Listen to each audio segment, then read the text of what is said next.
La porte-parole du gouvernement, sa suppléante et des militants ont été pris pour cible à Meudon. Un mineur et un majeur sont mis en examen. Le suspect le plus âgé a été placé en détention provisoire.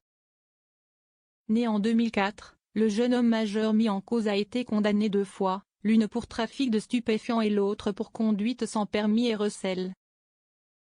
Le plus jeune, né en 2007, a été jugé à 2 reprises pour un vol en réunion et un port d'armes, et fait l'objet d'une mesure éducative judiciaire, poursuit le parquet.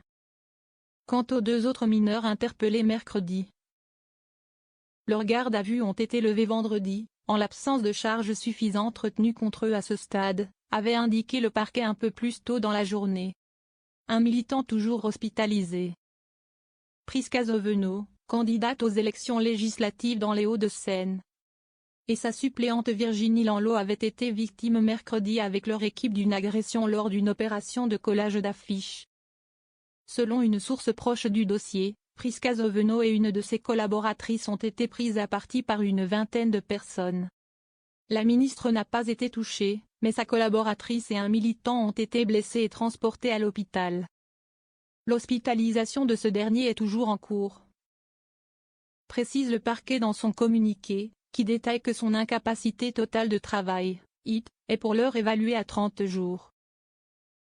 Quant à Virginie Lanlot, elle a pour l'instant une IT de 5 jours en raison des violences subies et son véhicule a subi des dégradations.